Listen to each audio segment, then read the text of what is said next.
The CEO invited me to lunch only to tell me, we're going in a different direction. After building the tech division from nothing, I was being replaced by the owner's nephew. These things happen, I replied with a smile. No one realized that I had already seen it coming for months. My name is Derek. I'm 42, and for 11 years I've been the backbone of Riverton Manufacturing's IT infrastructure. Not that you'd know it from our company website or quarterly reports. I built our network security from the ground up when we were still using Windows XP and storing passwords on sticky notes. Turned a 5-person help desk into a 30-person operation that kept 3 production facilities running 24/7. The machines don't stop in Milwaukee, and neither did I. I wasn't even supposed to be there that long. Took the job as a stopgap after my divorce, something to keep me busy while I figured out what was next. But I was good at it.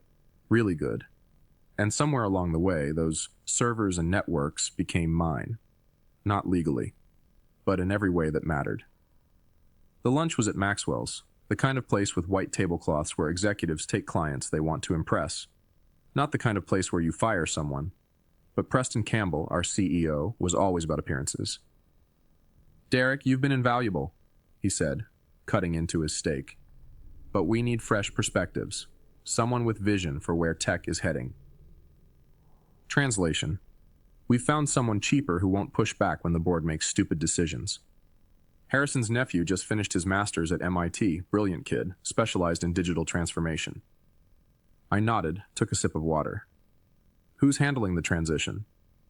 Preston looked relieved I wasn't making a scene. "You'll have 6 weeks. We'll announce after the quarterly all-hands."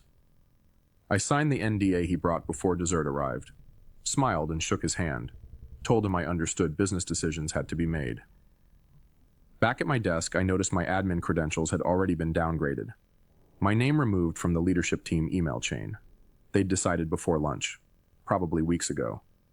That night, I couldn't sleep. Not from anger, though there was plenty. Not from fear about finding a new job, but because of what I'd noticed in the server logs 3 months earlier. Small, unauthorized access attempts from an IP address I traced to the executive floor. Someone poking around in systems they shouldn't know existed. Looking at my documentation, my security protocols, my contingency plans. They weren't just replacing me. They were mining me for everything I knew first. I moved to Milwaukee 16 years ago, following Ellie after we got married. Left a decent security job in Minneapolis because she got into graduate school here. We were young, ambitious. I figured I'd find something. The divorce blindsided me. 7 years of building a life, then suddenly papers on the kitchen counter. "We want different things," she said. No fights, no warning signs, just done. When Riverton hired me, I was sleeping on my brother's couch. They needed someone to patch together their failing network infrastructure after a ransomware attack. I was supposed to be temporary, but I saw potential. These manufacturing guys knew machines, but not computers.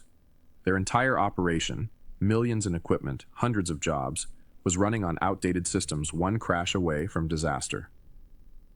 I pitched Preston a 5-year overhaul plan. He gave me the budget and let me work. For 3 years, I barely saw daylight. Rebuilt every network, trained staff, created backups and fail-safes. When the Northeast blackout hit, we were the only facility in the region that stayed online. The board noticed. Preston started bringing me to meetings. My budget tripled. I hired a team, good people like Vanessa, who became my right hand, and Luis, who could code his way through any problem. We weren't just IT anymore. We were the reason Riverton could promise clients they'd never miss a deadline. Harrison Wells, the majority owner, shook my hand at the company Christmas party in 2019. "You turned us into a modern operation," he said. "We couldn't have expanded without your systems." I thought I'd found my place, somewhere I mattered. The first crack appeared last September, a consultant showing up unannounced to audit our digital infrastructure. He asked basic questions about systems I'd designed myself. When I asked who authorized the audit, he mentioned the executive team and changed the subject. Then my access to board meeting minutes disappeared from the shared drive. "Server cleanup," the explanation read. In December, Preston started canceling our weekly briefings, always with a reasonable excuse. At the New Year leadership retreat, I overheard Harrison talking about his nephew graduating. "Brilliant with computers," he said. Silicon Valley companies fighting over him. I didn't think much of it. Should have. The final sign came when Vanessa told me about a meeting she'd been invited to, a strategic planning session I should have led. When she mentioned my name, Preston had changed the subject. Something felt off, she said, like they were planning around you. I brushed it off, loyal to a fault, my ex used to say. 2 days after the lunch, I stood in the server room at 7 p.m., long after most people had gone home. The quiet hum of machinery had always calmed me. These racks of servers, the blinking lights, the cooling systems. I'd selected every component, designed the redundancies. This was my space. I ran my hand along the edge of the main console, 11 years of my life hidden behind these walls. Working late? I turned to find Nathan Blake, Harrison's nephew, standing in the doorway. Clean-cut, expensive watch, casual confidence. He couldn't have been more than 30. Just routine checks, I said. You need something? Getting the lay of the land. He walked in like he already owned the place. Preston mentioned you'd be showing me around soon.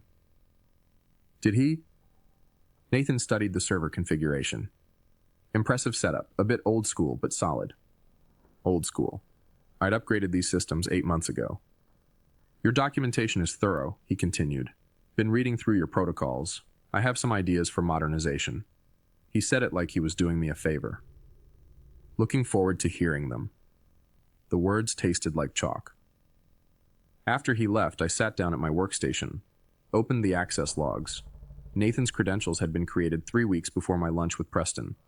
He'd been given top-level administrator access. Already viewed my entire documentation library. I pulled out my phone and texted Luis. Can you meet tomorrow before work? Coffee at Joe's, 6:30. That night I drove to the lakefront, parked where Ellie and I used to watch sunsets. The water was black under the winter sky. I thought about the day Preston had promoted me to director. You're the backbone of this place, he'd said. We couldn't run without you. Turns out backbones are replaceable too.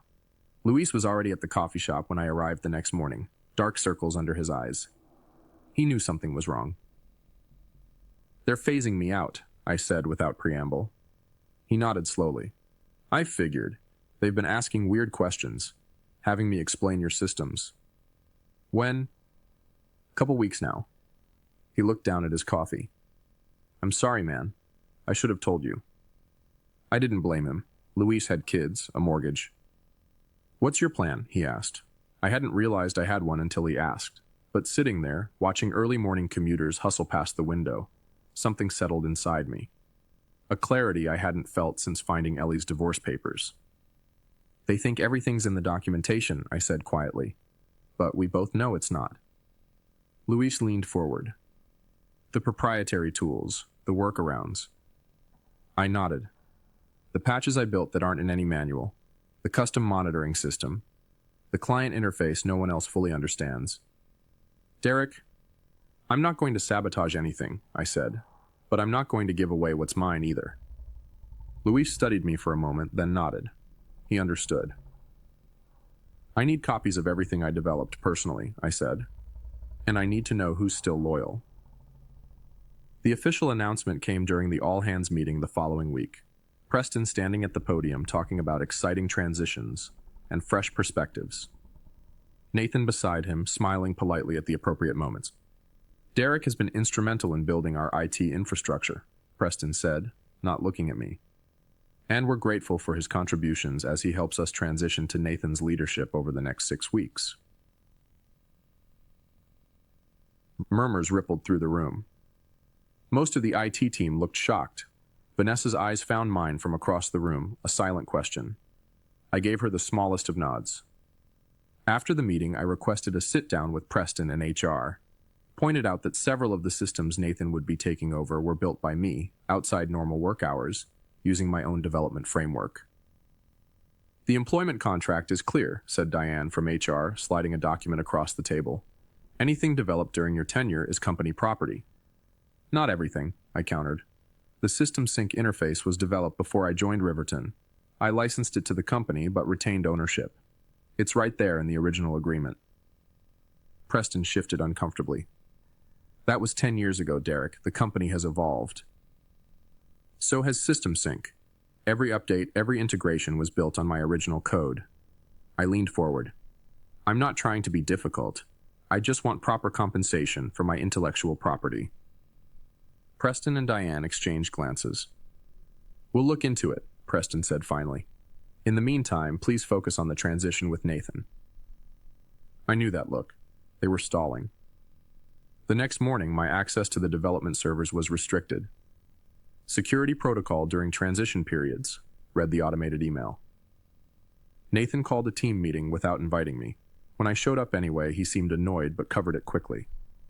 Derek, glad you could join us. I was just outlining some changes to the network architecture. I leaned against the doorframe. Interesting. Which architecture specifically?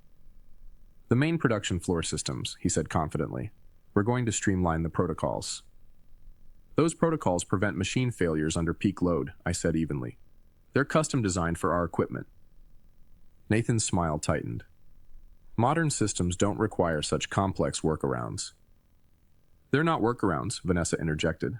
They're necessary adaptations for our specific hardware. Derek designed them after the 2018 failure. The room fell silent. Nathan's confidence wavered for a moment, then, well, I appreciate the historical perspective, but we're moving forward with the streamlining. He turned to the whiteboard, effectively dismissing me. Later that day, I received an email from legal. The company was asserting full ownership of all systems, including System Sync, citing a clause about integrated technologies becoming company property. They offered me a technology acquisition bonus of $5,000. The real betrayal came the next day. I discovered Nathan had scheduled one-on-one meetings with each of my team members. Not transition discussions, full job evaluations. He was assessing who to keep. Luis texted me afterward.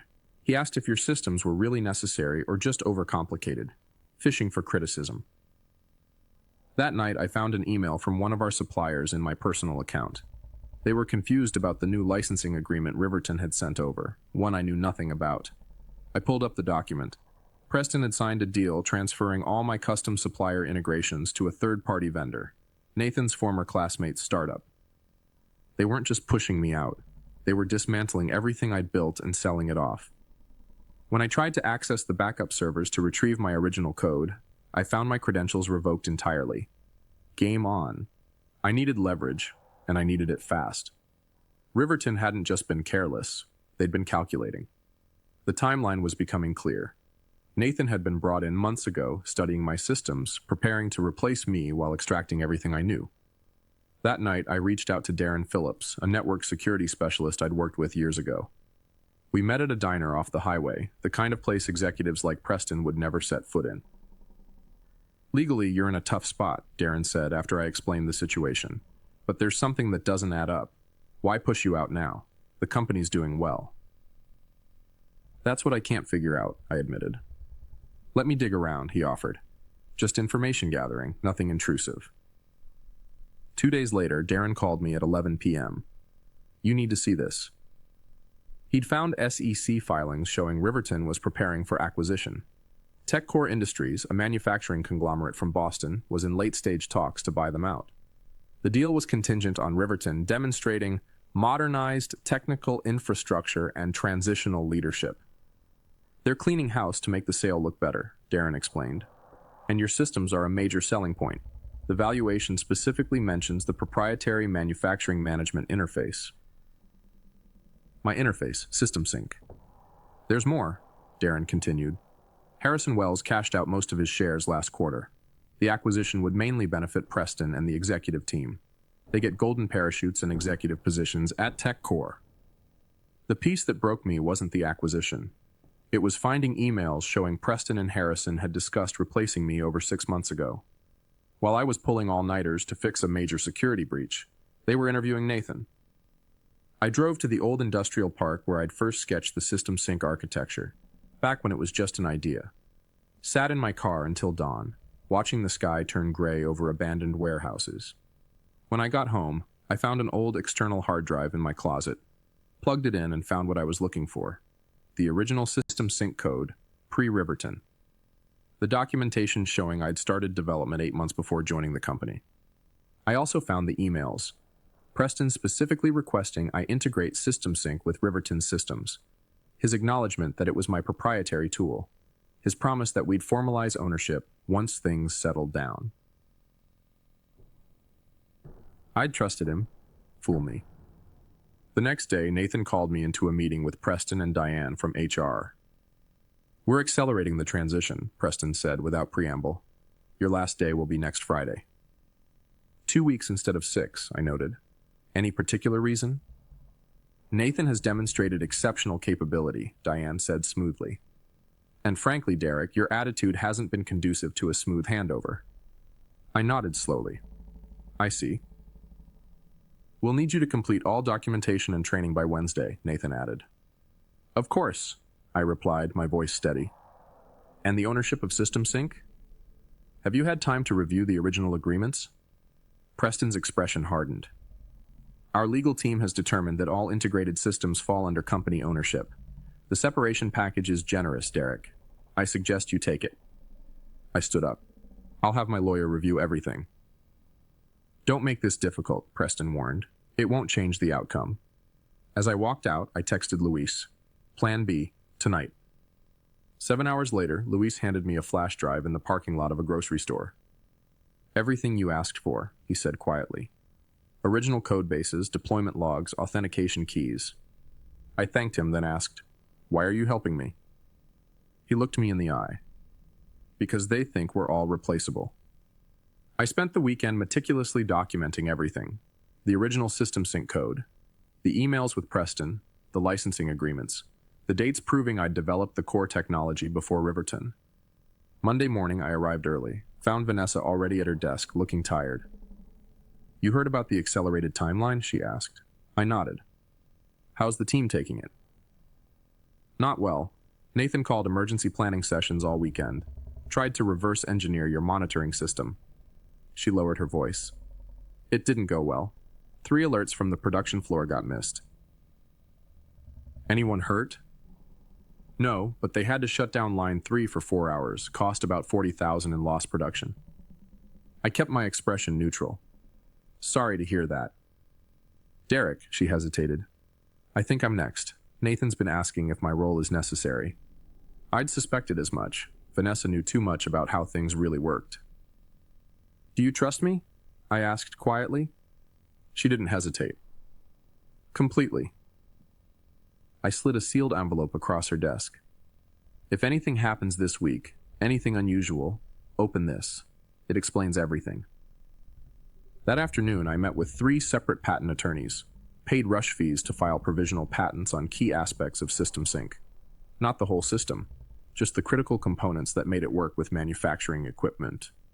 On Tuesday, I completed all the transition documentation Nathan requested, attended his planning meeting, answered questions politely. The model employee. Meanwhile, Darren was helping me set up a secure server off-site. By midnight, I had transferred all my original code there. Created a standalone version of System Sync that would run independently of Riverton's infrastructure. Wednesday morning, I found an email from TechCore Industries in my personal account. An invitation to discuss mutual business interests at their regional office. They'd heard I was leaving Riverton and were interested in my expertise. Someone was hedging their bets. I forwarded the email to my lawyer, then made a call to TechCore's VP of Operations. Suggested we meet after my official departure from Riverton. He agreed immediately. That night, I executed the key part of my plan. Using the access credentials Luis had saved, I updated 3 critical components of System Sync. I added digital signature verification that would check if the code had been modified by unauthorized parties. I updated the license to expire in exactly 8 days, the day after my official departure. I created a clean, legal transition path. The system would continue functioning if a proper licensing agreement was signed. Nothing destructive, nothing malicious. Just protecting what was mine. On Thursday, Nathan pulled me into his office. Some of the team members say you've been acting strangely, he said. Anything I should know about? Just focused on wrapping everything up, I replied. He studied me, suspicious. We're changing all system passwords and access credentials tomorrow after your departure. Standard procedure. Makes sense, I said, though it won't affect the core functionality of System Sync. Meaning? Just that the system is designed to work regardless of admin changes. That's the beauty of it. I could see him trying to decide if I was threatening something or just being informative. He chose wrong. I think we're good here, he dismissed me. Legal will meet with you tomorrow for final paperwork. As I walked out, Preston passed me in the hallway. Barely nodded. 11 years reduced to that. By midnight, everything was in place. I sent one final email to my private server. Verification sequence Alpha 7 complete. The countdown had begun. Friday morning, I turned in my badge, signed the exit paperwork, declined the celebration lunch Nathan had organized, much to Preston's visible relief. As I walked to my car, Luis called. "It's done," he said. "Nathan just changed all the admin passwords. They're doing a full system review this afternoon." "Thanks for letting me know," I said, keeping my voice neutral. "What happens now?" he asked. "Now we wait." I spent the weekend at home, ignored calls from unknown numbers, slept better than I had in months. Monday morning at 9:17 a.m., exactly when the production floor shifted to peak operation, every instance of system sync across Riverton's 3 facilities displayed the same message. License expired. Please contact the developer to renew. By 9:20, the first production line halted. By 9:45, all 3 facilities were offline. At 10:30, Preston called me personally. "What the hell did you do?" He was trying to sound authoritative, but I could hear the panic. "I didn't do anything," I replied calmly. "The software license expired. As the developer and owner of System Sync, I'm happy to discuss renewal terms." "This is sabotage," he hissed. "It's standard license management," I corrected him. "Check the original integration agreement from 11 years ago. Clause 7 specifically states that Riverton was licensing the technology, not purchasing it." Silence on the line. "I've sent a proper licensing agreement to your legal department," I continued. "The terms are simple: recognition of my ownership, proper compensation for continued use, and a non-disclosure agreement about the circumstances of my departure." "That's extortion." "That's business," I replied. "These things happen." By 3 p.m., their lawyers had reviewed my documentation. By 5 p.m., the agreement was signed. 3 days later, I sat across from TechCore's vice president of operations in their downtown office. He slid a contract across the table. "We're still acquiring Riverton," he said. "But we want you to lead the technical integration, as a consultant, not an employee." The salary was twice what Riverton had paid me, full control over my working hours and location. "What about Nathan?" I asked. The VP's expression soured slightly. "Mr. Blake will be transitioning to other opportunities." I signed the contract that afternoon. 2 weeks later, Luis called to tell me Nathan had been quietly removed from his position. The official story was that he'd pursued other opportunities. The actual reason was that 3 major clients had threatened to pull their contracts after repeated system failures. Preston remained CEO through the acquisition, but his role at TechCore was largely ceremonial. No real power, no real team. Just a fancy title and an office away from decision makers. I didn't feel the vindication I expected, just a quiet certainty that I'd done what was necessary. The following month, I used my first consulting check to put a down payment on a small cabin near the lake. Nothing fancy, just a quiet place with a deck overlooking the water. Somewhere I could watch the sun set and rise again. Vanessa joined my consulting team 3 months later, then Luis. Eventually, half my old department was working with me, not for me. Partners in a growing business. I ran into Preston at a restaurant downtown about a year after everything happened. He started to turn away, then stopped. Came over to my table. "You won," he said simply. I looked at him, really looked. The strain around his eyes, the slightly rumpled suit. He'd aged. "It wasn't about winning," I replied, meaning it. "It was about value, knowing what you're worth." He nodded once, then walked away. I sat there a long time watching the city lights come on across the river, thinking about systems, the ones we build, the ones we break, and the ones that ultimately outlast us all.